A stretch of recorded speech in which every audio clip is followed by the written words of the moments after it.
የዚህ ሁሉ ጥፋት መጨረሻው ከባድ ተቃውሞ እንደሆነ የተረዳው የሮም መንግስት ግራዚያኒን ከአዲስ አበባ አንስቶ ወደ አስመራ አዘዋወረው። ከኢትዮጵያ ቤተክርስቲያን ጋር የሚኖረው ግንኙነትም መደጋገፍ እንጂ ጥፋት መሆን እንደሌለበት ወስኖ የተዘጉት ገዳማት እንዲከፈቱና የወደሙትም እንዲጠገኑ አዘዘ።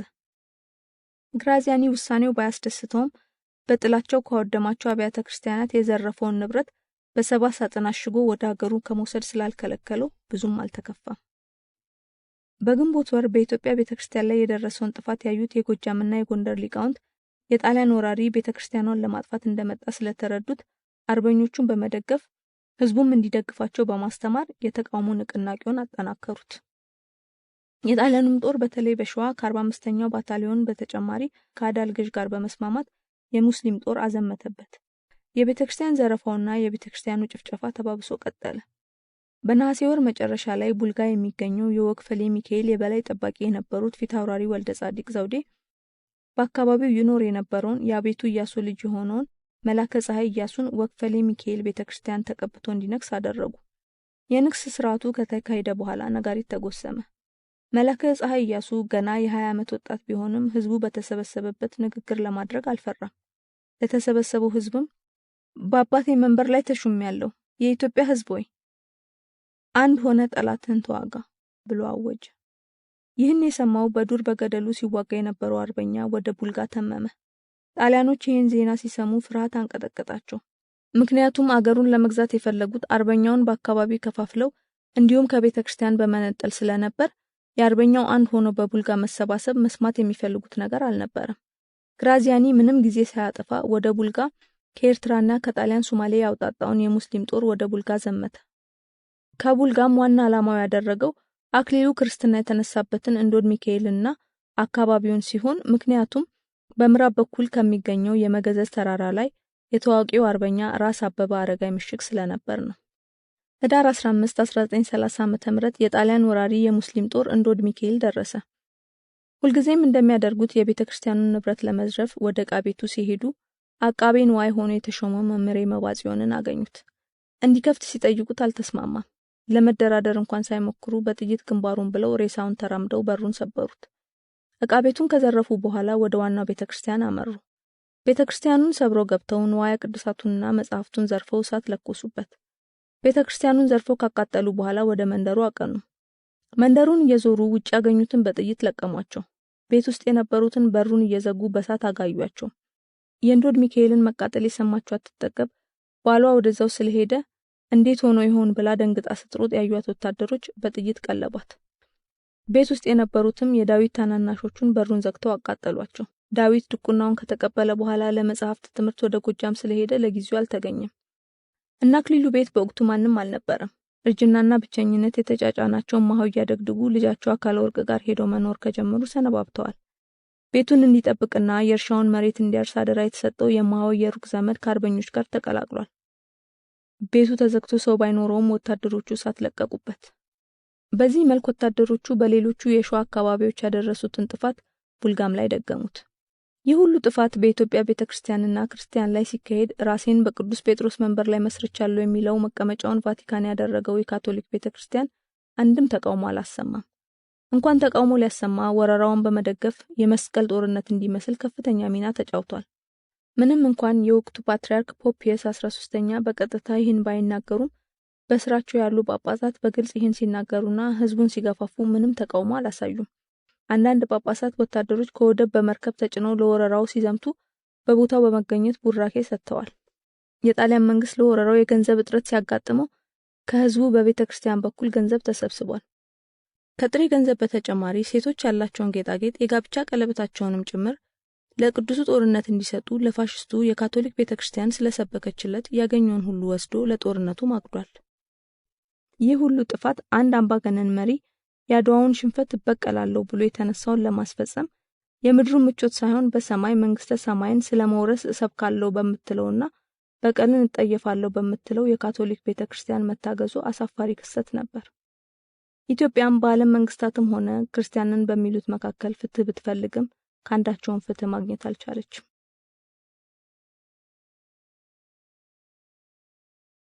የኢትዮጵያ ነጻነት የተገበረለት ሙሶሎኒን ከሂትለር የመነጠል ፍላጎት ሳይሳካ ቀርቶ ሁለቱ አምባገነኖች ለዓላማቸው በአንድ ተሰለፉ። አዶልፍ ሂትለር ከመነሻው ጀምሮ ሲያቅድ የነበረውንና በአቅም ማጣት ማሳካት ያልቻለውን ኦስትሪያን ከጀርመን መቀላቀል አሁን አቅሙን ካጠናከረና ሙሶሎኒን ወዳጁ ካደረገ በኋላ መጋቢት 6 1930 ዓ.ም አሳካው። ይህ እርምጃውም ሁለተኛው የዓለም ጦርነት እንደሚካሄድ የመጀመሪያው የማንቂያ ደውል ሆነ። አክሊሉም አርቆ ስላስተዋለው ዜናውን ሲሰማ አልተደነቀም። ለአገሩም ነጻነት መፍትሄ ይዞ እንደሚመጣ ስለገመተ በተስፋ ተሞላ። ሂትለር ኦስትሪያን ሲጠቀልል ምንም ተቃውሞ ስላልገጠመው ከ6 ወር በኋላ ፊቱን ወደ ቼኮስሎቫኪያ አዙሮ የጀርመን ተወላጆች ይኖሩበታል የሚባለውን የሱዴትን ግዛት የይገባኛል ጥያቄ አነሳ። ቼኮስሎቫኪያ ከፈረንሳይና ሶቪየት ህብረት ጋር የቃል ኪዳን ትብብር ስምምነት ቢኖራትም ማንም ሊያግዛት ፈቃደኛ አልነበረም። ስለዚህ ብቻዋን የሂትለርን የግዛት ይገባኛል ጥያቄ እንደማትቀበለው መግለጫ ወጣች። መግለጫውን ሲሰሙ የእንግሊዝና የፈረንሳይ መንግስታት ከሂትለር ጋር መጋጨት አይጠቅምሽም ብለው መከሯት።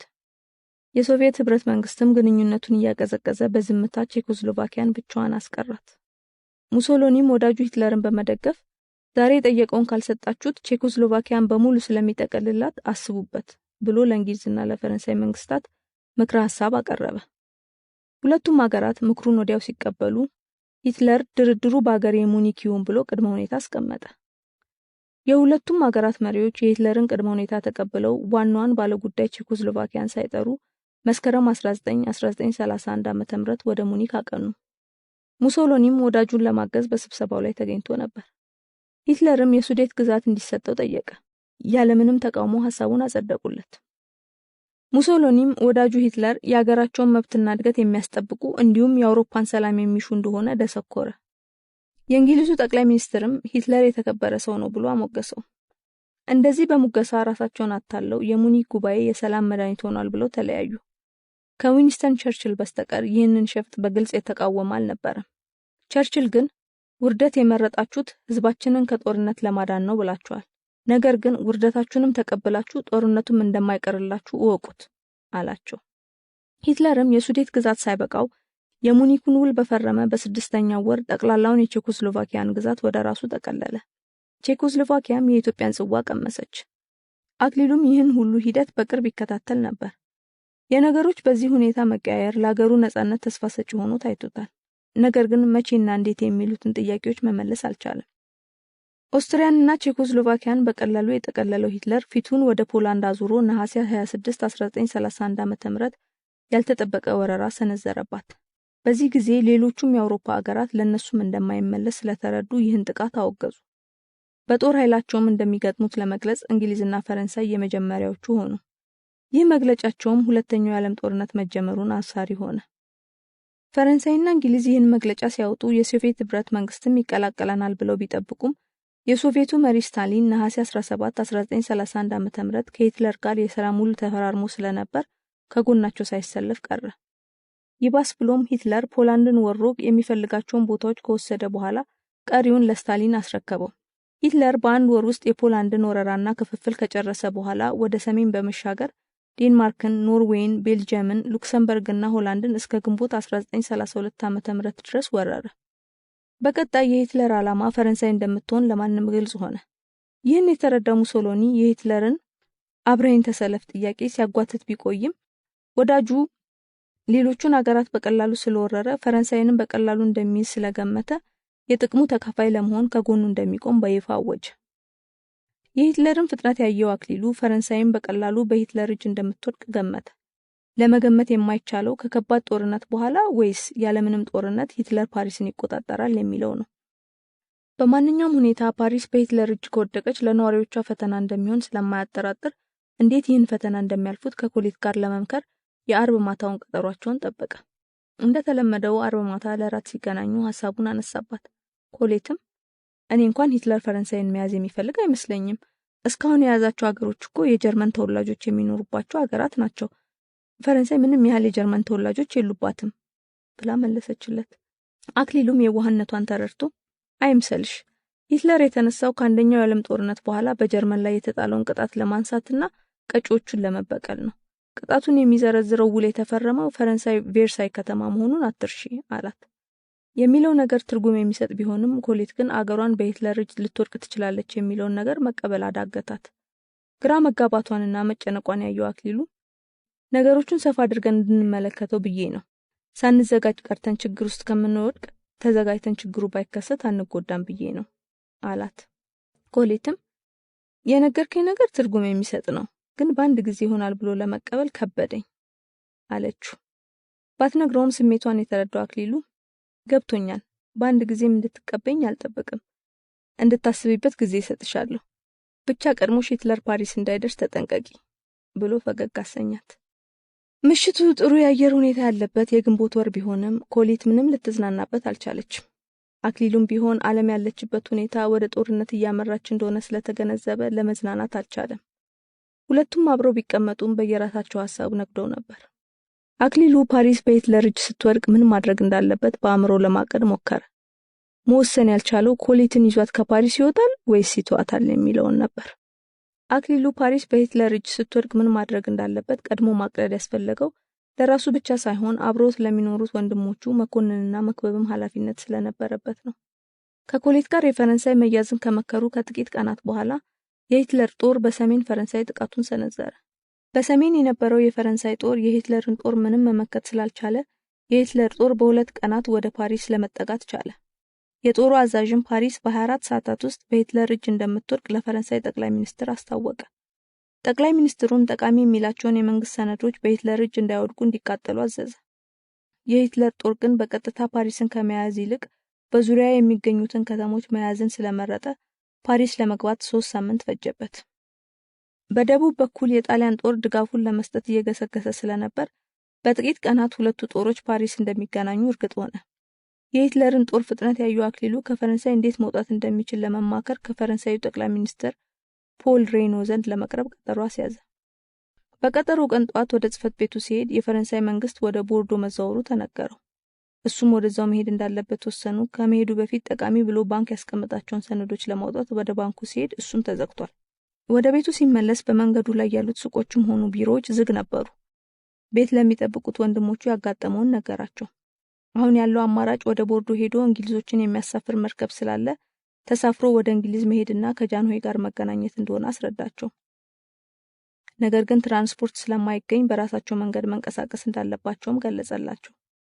መኮንንም በራሳችን መንገድ መንቀሳቀስ ምን ማለት ነው አክሊል ብሎ ጠየቀው። ካገኘን በብስክሌት ካለበዚያ በእግራችን ቢሆን ወደዛ መሄድ አለብን። ከፈረንሳይ ለመውጣት የምንችለው የመንግስቱን ፈቃድ ስናገኝ ነው። መንግስቱ ደግሞ አሁን ወደ ቦርዶ ተዛውሯል ብሎ አስረዳው።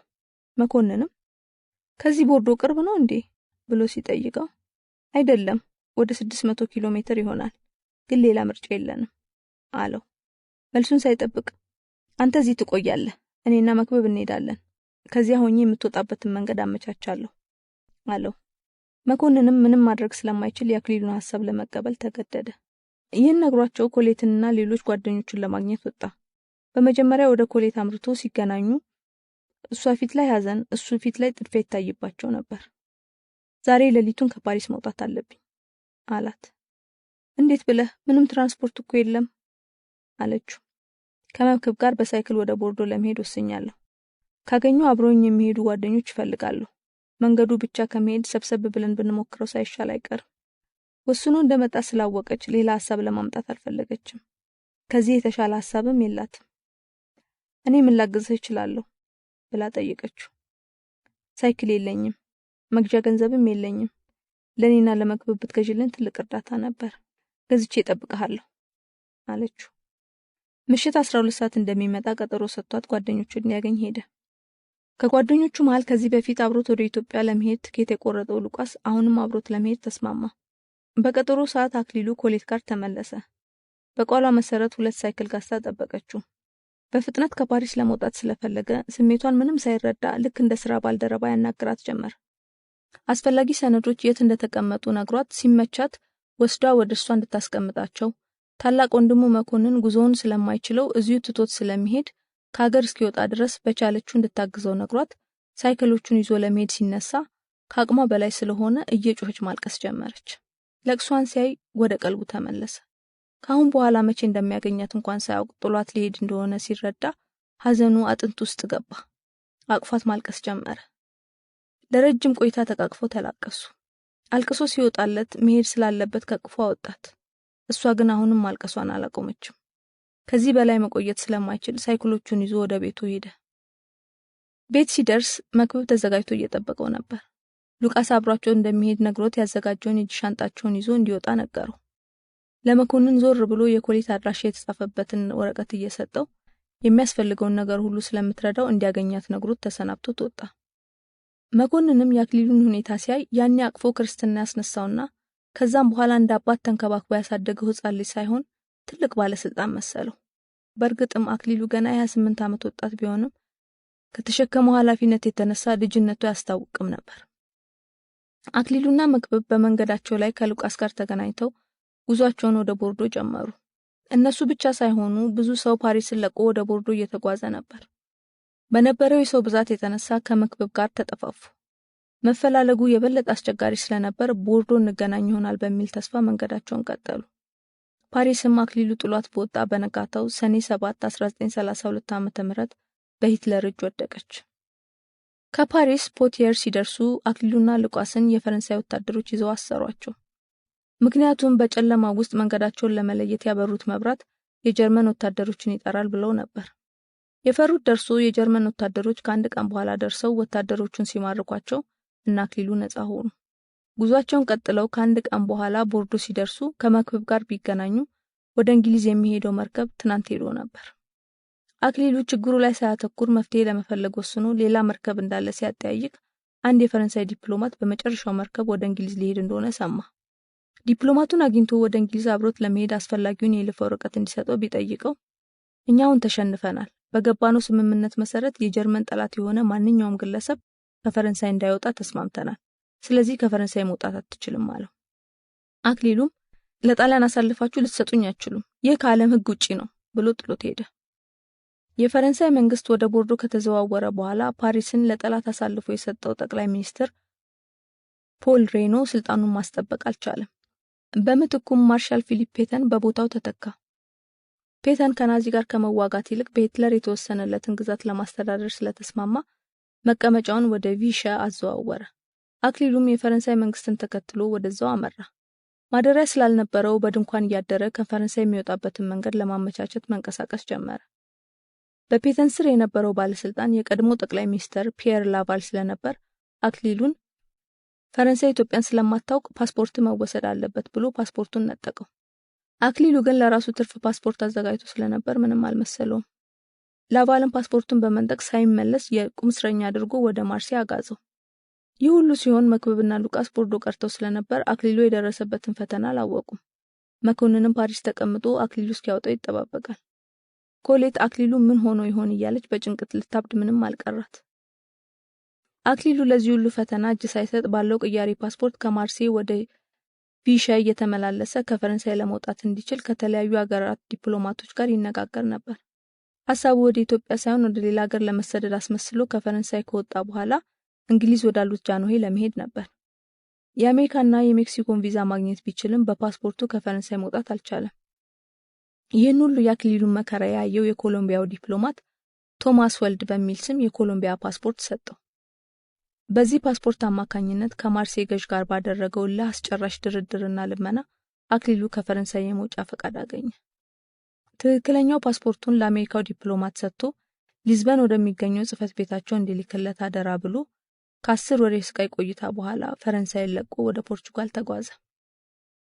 ፖርቹጋል እንደደረሰም ሊዝበን ከሚገኘው የአሜሪካ ኤምባሲ ፓስፖርቱን ተቀበለ። ወደ እንግሊዝ ኤምባሲ ሄዶ ፈረንሳይ ያሉትን ወንድሞቹን ለማውጣትና ወደ ሀገሩ እንዲመለስ እንዲያግዘው ጠየቀው። በወቅቱ አጼ ኃይለ ሥላሴ ከስደት ተመልሰው አዲስ አበባ ገብተው ስለነበር ኢትዮጵያም አገርነቷ በዓለም ሕዝብ ታውቆ ስለነበር ኤምባሲው ለማገዝ ተስማማ። ለንደን የሚገኘው የኢትዮጵያ ኤምባሲም አክሊሉ በተገኘው መርከብ እንዲሳፈር ቅድሚያ እንዲሰጠው ደብዳቤ ስለጻፈለት ብዙ ችግሩ ተቀለለለት። ሲረጋጋም ያለፈበትን መንገድና አሁን ያለበት ሁኔታ የሚገልጽ ደብዳቤ ለኮሌት ጻፈላት። ደብዳቤው ሲደርሳት በአካል ባታገኘውም በህይወት በመኖሩ ያገኘችው ያህል ደስ አላት። አክሊሉ የራሱን ጉዳይ በዚህ ካመቻቸ በኋላ ወንድሞቹን ከፈረንሳይ ለማውጣት ማመቻቸት ጀመረ። ሁሉንም ካስተካከለ በኋላ ወደ አፍሪካ የሚሄድ መርከብ ሲያገኝ ተሳፈረ። ከፖርቹጋል ተነስቶ አፍሪካን ዞሮ ከ2 ወር ጉዞ በኋላ በታህሳስ ወር መጀመሪያ 1934 ዓ.ም ሞምባሳ ወደብ ደረሰ።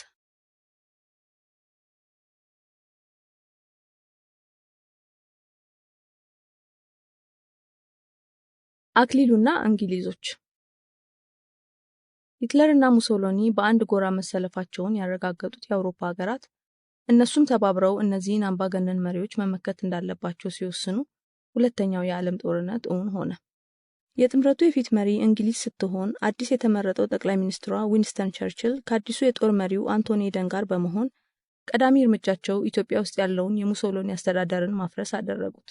አጼ ኃይለ ሥላሴ ወደ ሱዳን ተጉዘው አርበኞችን አስተባብረው ከእንግሊዝ በሚያገኙት የጦር ድጋፍ የሀገራቸውን ነጻነት ለማስመለስ እንዲችሉ የጠየቁትን ጥያቄ ቸርችል ተቀበላቸው። ከሱ በፊት የነበረው ጠቅላይ ሚኒስትር ጣሊያን የኢትዮጵያ ገዢነቷን እውቅና ሰጥቶ የነበረውን ሽሮ ኢትዮጵያ ሉዓላዊ ሀገር መሆኗን አረጋገጠ። ለንጉሠ ነገሥቱም ወደ ሱዳን የሚሄዱበትን መጓጓዣ አመቻቸላቸው። ጉዟቸውን ከለንደን ማልታ፣ ከማልታ ካይሮ፣ ከዚያም ካርቱም ነበር። ከካይሮ ወደ ካርቱም የሚወስዳቸውን አውሮፕላን ሊሳፈሩ ሲሉ የሱዳኑ ጠቅላይ ገዥና የጦር አዛዦች የንጉሠ ነገሥቱን የጉዞ ምክንያት ስለማናውቅ አውሮፕላኑ ካርቱም ሳይሆን ዋዲ ሀልፋ ይረፍ ብለው ትእዛዝ ሰጡ። ዋዲ ሀልፋ የሚገኘው በሱዳን በረሃማ አካባቢ ቢሆንም ንጉሠ ነገሥቱ ምርጫ ስላልነበራቸው ተስማምተው ወደዚያው ሄዱ። እነዚህ ሁለት አዛዦች ንጉሠ ነገሥቱን ከካርቱም ወደ በረሃማው ስፍራ የላኩበት ምክንያት የእንግሊዝ ጦር የፋሽስቱን ጦር ካስወጣ በኋላ በቦታው የእንግሊዝን አስተዳደር ለመተካት ስላሰቡ ነበር። የጃንሆይም በቦታው መገኘት ለዚህ እቅዳቸው እንቅፋት ስለሚሆን ወደ ለንደን እንዲመለሱ ጠይቀው ነበር። ጥያቄያቸው ሳይመለስ ሲቀር ከከተማ ርቀው በረሃ ውስጥ አስቀመጧቸው። ንጉሠ ነገሥቱም በበረሃ ተቀምጠው አገራቸውን ነጻ ለማውጣት በኢትዮጵያና በአካባቢው ሀገራት የሚገኙትን አርበኞች ማደራጀት ጀመሩ። እቅዳቸውም አርበኞቹን ካደራጁ በኋላ ከእንግሊዝ ጦር ጋር በመቀናጀት የፋሽስቱን ጦር ለመውጋት ነበር። ቸርችልና ኤደን ሂትለርና ሙሶሎኒን ለመውጋት ሲዘጋጁ አጋር ትሆነናለች ብለው ያሰቧት ፈረንሳይ በቀላሉ እጅ በመስጠቷ ብቻቸውን ቆመዋል። ስለዚህ ለአጼ ኃይለ ሥላሴ ድጋፍ ለማድረግም ሆነ ያሉበትን ሁኔታ ለመከታተል ምንም ጊዜ አልነበራቸውም። በሱዳን ያሉትን አዛዦች ጃንሆይን መርዳት ሳይሆን በበረሃው ተመረው ወደ ለንደን እንዲመለሱ ስለሆነ የሚፈልጉት አጼ ኃይለ ሥላሴ ምንም እገዛ ማግኘት አልቻሉም። ከካይሮ ሲነሱ አማካሪ ሆኖ ተመድቦ አብሯቸው የመጣው ቻፕማን አንድሪውስ ያሉበትን ሁኔታ ለማስረዳት ወደ ካርቱም ሄደ። የሱዳን አስተዳዳሪውንም አግኝቶ ሁኔታውን ገለጸለት። አስተዳዳሪውም ፋሽስትን ከኢትዮጵያ ለማባረር የንጉሠ ነገሥቱ እገዛ ያስፈልገንም፣ የአየሩ ሁኔታ ካልተመቻቸው ወደ ለንደን መመለስ ይችላሉ ብሎ መለሰለት። አማካሪውም በዚህ መልሱ ወደፊት እንደሚጠየቅበት ዝቶበት ወደ ዋዲ አልፋ ተመለሰ። ንጉሠ ነገሥቱንም ለቸርችል ያሉበትን ሁኔታ ገልጸው ቴሌግራም እንዲጽፉለት መከራቸው። ምክሩን ግን አልተቀበሉትም። ካልሆነ በባቡር ሄደው የሱዳኑን ገዢ እንዲያናግሩት ምርጫ ሰጣቸው። በዚህ ሐሳብ ተስማሙ። ከዋዲ አልፋ ተነስተው ንጉሠ ነገሥቱ ካርቱም ሲደርሱ የሱዳኑ አገረ ገዢ ለማረፊያ የሚሆናቸውን ሆቴል አዘጋጅቶ ጠበቃቸው። ሆቴሉ ከከተማ ወጣ ያለ ስለነበር ከዋዲ አልፋ ማረፊያቸው ቢሻልም በደንብ ተንቀሳቅሰው ሰዎቹን ለማግኘት ግን የሚመች አልነበረም። በዚህ ችግር ውስጥ ቢሆኑም ጃንሆይ በካርቱም ሬዲዮ በኩል ለአገራቸው ሕዝብ የፋሽስትን ጦር ከእንግሊዝ ጋር በመተባበር ለማስወገድ ከለንደን ተነስተው ሱዳን እንደገቡ ተናግረው ትእዛዛቸውን በተጠንቀቅ እንዲጠብቅ አዘዙ። ጎን ለጎንም የሱዳንን ገዥና የጦር አዛዥ ለማግኘት ቀጠሮ ለማስያዝ እየጣሩ ነበር። ከብዙ ጥበቃና ቀጠሮ በኋላም አገረ ገዢውን ሲያገኙት ጦር አዘጋጅቶ የፋሽስትን ጦር ለመውጋት ጊዜ ስለሚፈጅ በትዕግስት እንዲጠብቁ ነገራቸው። የጦር መሪውም ሐሳብ ተመሳሳይ ነበር። ከሁለቱም መፍትሄ እንደማያገኙ ሲረዱ ካይሮ ለሚገኘው የመካከለኛው ምስራቅ ጦር አዛዥ ቀጠሮ እንዲያስይዝላቸው የሱዳንን ገዢ ጠየቁት። የጠየቁትን ቀጠሮ እንደሚያስይዝላቸው ቃል ገባላቸው። በቀጠሮ ቀን ሲያገኙት ከለንደን ከመጡ ጀምሮ ያጋጠማቸውን ችግር ዘረዘሩለት። አሁን የሚፈልጉት በኢየሩሳሌም፣ በኬንያና በእንግሊዝ ሶማሊያ ያሉ ኢትዮጵያውያን ወደ ሱዳን የመግቢያ ቪዛ ተሰጥቷቸው ጦራቸውን እንዲያደራጁ እንጂ አሁኑኑ ጦር መሳሪያ እንደማያስፈልጋቸው ገለጹለት። ጦራቸውን ካደራጁ በኋላ ትጥቃቸውን ከተሟላላቸው ጦርነቱን ከነሐሴ 15 በኋላ ለማካሄድ እንደሚፈልጉ ተናገሩ። ሐሳባቸውን ከሰማ በኋላ በሁለት ወር ውስጥ የፋሽስትን ጦር ለማጥቃት መነሳት የማይታሰብ መሆኑን ገለጸላቸው። ምክንያቱም አሁን ያለው የጦር መሳሪያ እጥረት ሊቀረፍ የሚችለው ከመስከረም እስከ ህዳር ባለው ጊዜ ውስጥ እንደሆነ ግምቱን ጨምሮ አስረዳቸው። እስከዚያው ድረስ ግን ጦራቸውን ለማደራጀት ያቀረቡትን ሐሳብ በሚችለው አቅም ለመርዳት ቃል ገባላቸው። በአገሩም በኩል ጉዳያቸው ሙሉ በሙሉ እንዳልተተወ ለማሳየት በኮሎኔል ሳንፎርድ የሚመራ የእንግሊዝ ወታደራዊ ልዑክ በጎጃም በኩል ወደ ኢትዮጵያ እየገባ የጣሊያንን ጦር አቅም እየሰለለ መሆኑን አስረዳቸው። በሐምሌ 1932 ዓ.ም ጄኔራል ዌቨርን ካናገሩ በኋላ እስከ ጥቅምት 1933 ዓ.ም ድረስ ጃንሆይ በካርቱም ተቀምጠው ማድረግ የቻሉት ከኢየሩሳሌም እንዲያግዟቸው የፈለጉትን ሰዎች ወደ ሱዳን ማስገባትና በኮሎኔል ሳርፎርድ ልዑክ ውስጥ ኢትዮጵያውያን እንዲካተቱ ማድረግ ብቻ ነበር። ባለፉት 4 ወራት ይህ ነው የሚባል ጠቃሚ ስራ እንዳልሰሩ የተገነዘቡት ጃንሆይ የመጡበት ዓላማ እንዳልተሳካ ለቸርችል ቴሌግራም ለመጻፍ ወሰኑ። ቴሌግራሙንም ዋና ዋና እንዲፈጸምላቸው የሚፈልጉትን ጉዳዮች ጠቅሰው በጄኔራል ዌቨር በኩል ላኩት። ቸርችልም ንጉሠ ነገሥቱ ጦራቸውን እየመሩ በቅርቡ ጥቃት እንዲጀምሩ ሁኔታዎች እንዲመቻቹላቸው ጄኔራል ዌቨር እንዲያዝላቸው ትዕዛዝ ሰጠላቸው። ጥቃቱንም አስፈላጊ ከሆነ የአየር ጥቃትንም እንዲጨምር አዘዘላቸው። በኬንያ የሚገኙ ወዶ ዘማች ኤርትራውያንም ወደ ሱዳን ለመግባት የሚያስፈልጋቸውን ቪዛ እንዲያገኙ ለኬንያው ገዥ መልእክት አስተላለፈላቸው። ከዚህ በኋላም ጥቅምት 1933 ዓ.ም የእንግሊዝ የጦር መሪ አንቶኒ ኤደን ካርቱም ድረስ መጥቶ የኢትዮጵያን ዘመቻ በምን መልክ ማካሄድ እንደሚገባ ንጉሠ ነገሥቱ ባሉበት ከጄኔራል ዌቨርና ከሌሎቹ የእንግሊዝ የጦር መሪዎችና ዲፕሎማቶች ጋር መከረ። በመጨረሻም አስፈላጊው ዝግጅት ከተደረገ በኋላ አጼ ኃይለ ሥላሴ በጎጃም በኩል ጦራቸውን እየመሩ ወደ አዲስ አበባ እንዲያመሩ፣ በምስራቅ አፍሪካ የእንግሊዝ የጦር አዛዥ ጀነራል ካኒንግሃም ከኬንያ ተነስቶ በደቡብ በኩል ወደ አዲስ አበባ እንዲያመራና በሱዳን ያለው የእንግሊዝ ጦር አዛዥ ጀነራል ፕላት በከሰላ በኩል ገብቶ ኤርትራ የሰፈረውን የፋሽስት ጦር እንዲያጠቃ ትዕዛዝ ሰጠ። ንጉሠ ነገሥቱ የሚመሩትን ጦር እንዲያደራጅ ሜጀር ኦርድ ሻርል ዊንጌትን ጀነራል ዌቨር መረጠው። የዌቨርን ምርጫ አንቶኒ ኤደን ካጸደቀው በኋላ ዊንጌት ወደ ካርቱም ተጓዘ። በመጀመሪያም ከጃንሆይ አማካሪ ቻፕማን አንድሪውስ ባለፉት 5 ወራት የተከናወኑትን ጉዳዮች ከተረዳ በኋላ ከጃንሆይ ጋር ተገናኝቶ አብሯቸው ለመስራትና የሀገራቸውን ነጻነት ለማስመለስ ለማገዝ ዝግጁ መሆኑን አበሰራቸው። ሜጀር ኦርድ ዊንጌት በ2 ወራት ውስጥ 1700 የሚሆኑ ተዋጊዎችን አሰልጥኖ ለውጊያ ዝግጁ አደረጋቸው። ተዋጊዎቹ ግማሾቹ ኢትዮጵያውያን ሲሆኑ ግማሾቹ ሱዳናውያን ነበሩ። በኬንያና በሶማሌ እንዲሁም በጅቡቲ የሚገኙትን ወደ ዞማች ኢትዮጵያውያንን መጨመር ቢቻል ከዚህ የበለጠ ቁጥር ያለው ጦር ማዘጋጀት ይቻል ነበር። ነገር ግን የሱዳን ገዥ፣ የጦር አዛዥና የኬንያ ገዥ የእነዚህን ሰዎች ጉዞ ማገዝ ስላልፈለጉ ለስልጠናው መድረስ አልቻሉም። የምስራቅ አፍሪካ አስተዳዳሪ እንግሊዞች እቅዳቸው ጣሊያንን አስወጥቶ ራሳቸው ኢትዮጵያ መግዛት እንደሆነ የተረዳው ዊንጌት ባለው የሰው ኃይልና መሳሪያ የንጉሠ ነገሥቱን ጦር ለመምራት ወሰነ። የጦሩንም ስም ጌዲዮን ብሎ ሰይሞ ከፊቱ የሚጠብቀውን 20,000 የፋሽስት ጦር ለመቅጠም ከሱዳን ወደ ጎጃም አቀና። ቀደም ብሎ በኮሎኔል ሳንፎርድ የሚመራው ልዑክ ጎጃም ውስጥ ገብቶ አርበኞቹን ንጉሠ ነገሥቱ እየመጡ እንደሆነና አንድ ሆነው እንዲዋጉ እየቀሰቀሰ ስለነበር የጃንሆይን ጦር መምጣት ተዘጋጅቶ እየጠበቀ ነበር። የዘመቻው ቀን ጥር 12 1933 ዓ.ም አጼ ኃይለ ሥላሴ ከተከታዮቻቸው ጋር በመሆን ኦሜድላ ወደሚባለው የኢትዮጵያ ግዛት በአውሮፕላን ሄደው አረንጓዴ፣ ቢጫ፣ ቀይ የሆነውን ሰንደቅ ዓላማችንን ተከሉ። ከኦሜድላ ተነስተው በላያ የምትባል የጎጃም አውራጃ ለመድረስ መንገዱ ጥቅጥቅ ባለ ደን የተሸፈነ ስለነበር 2 ሳምንት ፈጀባቸው። በላያ ሲደርሱ ብዙ አርበኞች በፉከራና በቀረርቶ ተቀበሏቸው። በላያ ቆላ ስለሆነ የጣሊያን ጦር ያልያዘውና አሁንም በቀላሉ እንደማይደርስበት ስለተገመተ ንጉሠ ነገሥቱ ማዘዣ ጣቢያቸውን እዚያው አደረጉ። ዊንጌት ይዞት ከመጣው ጦር በላይ ብዙ አርበኞች መጥተው ስለተቀላቀሉት የንጉሠ ነገሥቱ ጦር በፍጥነት ወደ ቡሬ እንዲሄድ ከዚያም የጎጃም ዋና ከተማ ከሆነችው ደብረ ማርቆስ ገብቶ የኢትዮጵያን ሰንደቅ ዓላማ እንዲያውለበልብ ነበር። ነገር ግን በካይሮና በካርቱም ያሉት የእንግሊዝ የጦር መሪዎች ለድጋፍ የተጠየቁትን ተዋጊ አውሮፕላኖች ስላላቀረቡ በታሰበው ፍጥነት ጦሩ መንቀሳቀስ አልቻለም። አዜብም ሁኔታው ስለገባት ልክ ነህ፣ ያንን ሁሉ አድርገዋል፣ ግን እዚህ ከተማ ውስጥ ስላላደረጉት ያንን ሁሉ አላየንም ከየካቲት 12 በስተቀር። በግል ስታገኛቸው ግን ያን ያህል ክፎች አይደሉም። ከተማ ውስጥ ያለው ሰው ያንን ክፋታቸውን ስላላየው ብዙም አይጠላቸውም። እኔም አካል ወርቅ በገጠሩ የሚያደርጉትን ስለሚነግረኝ መጥፎ ናቸው ላለው እንጂ እዚህ የሚታዩት ብዙም ክፎች አይደሉም አለችው። ሐሳቧን በጥቂቱም ቢሆን ቢረዳም የጣሊያኖችን ጥሩነት መስማቱን አሁንም ባለማመን ታዲያ ገጠር ያለው ያው የኛው ሰው አይደለም፣ እነሱ ላይ ያደረጉት እኛው ላይ ያደረጉት ማለት አይደለም ብሎ አፋጠጣት። ሙግቱን እንደማስችለው ስለተረዳችና ከአማቿ ጋር ለመቀያየም ስላልፈለገች ልክ ነሱማ እነሱ ላይ ያደረጉት ያውኛው ላይ የተደረገ ማለት ነው፣ ጭካኔያቸውን ስትሰማማ ሰው መሆናቸውን ትጠራጠራለህ አለችው። ይህን ስትለው ለዘብ ቢልም ትክክለኛ እምነቷ መሆኑን ተጠራጥሯል። ከዚህ በላይ ማስጨነቅ ስላልፈለገ ሐሳቧን የተቀበለ መስሎ አለፈው። ወደፊት ቀስ በቀስ ግን ይህ ሐሳብ የሷ ብቻ ይሁን የሌላውም የከተማ ሰው ለማጣራት አቀደ። ቡናቸውን እየጠጡ ብዙ ጉዳዮች አነሱ።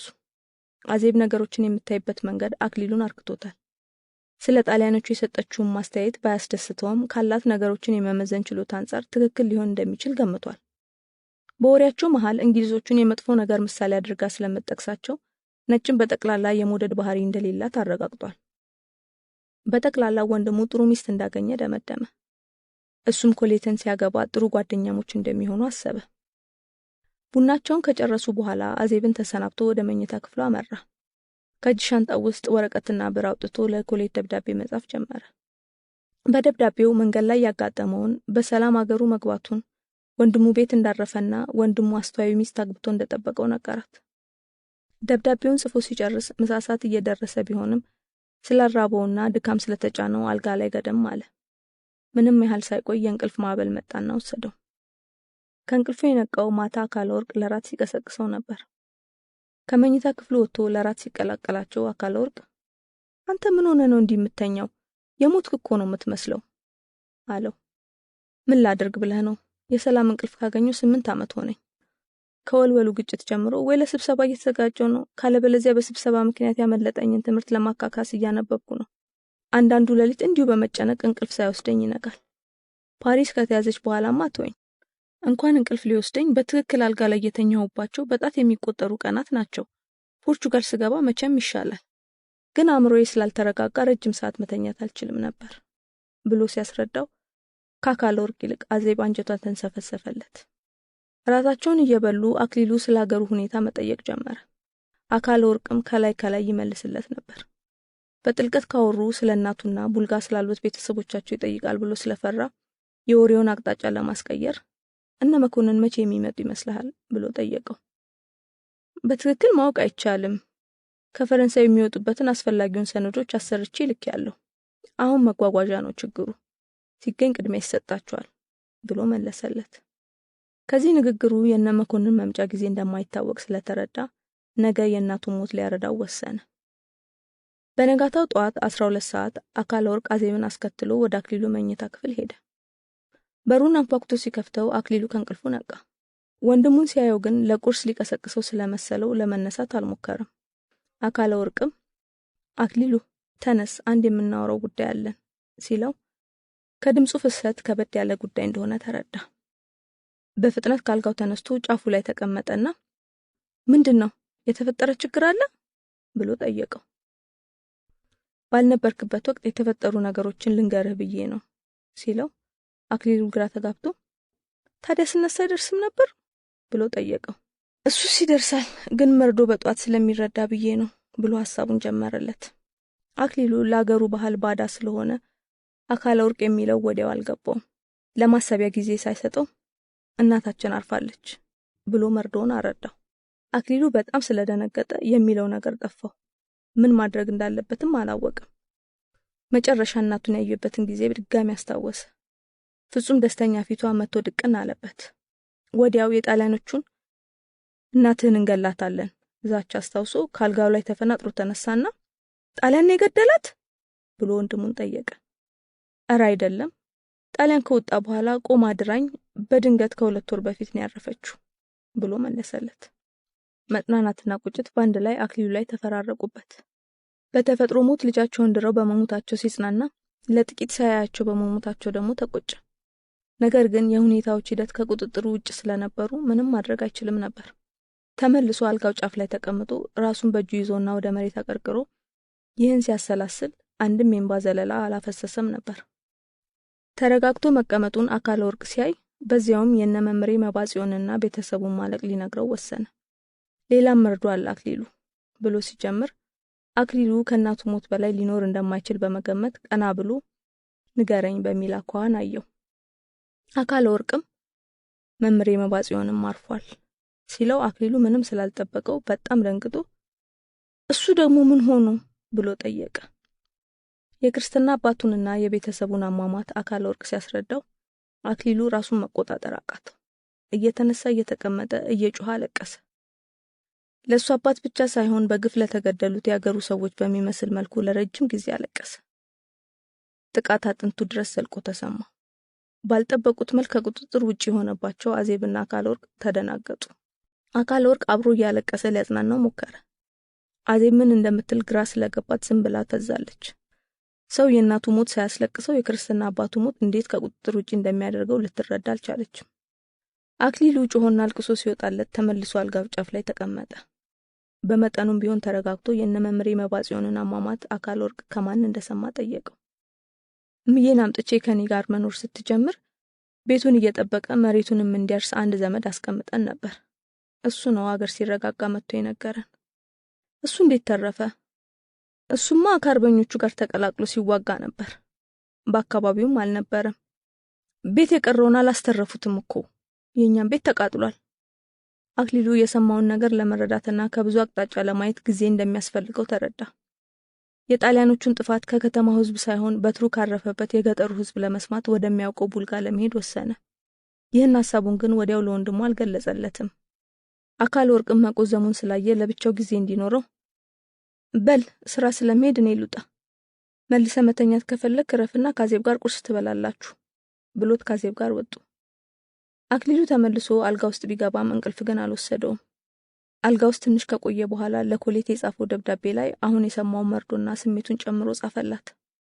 ጧቱ እየረፈደ ስለነበር ተነስቶ ለቁርስ ወደ ሳሎን ወጣ። ሳሎኑ የቡና ስኒ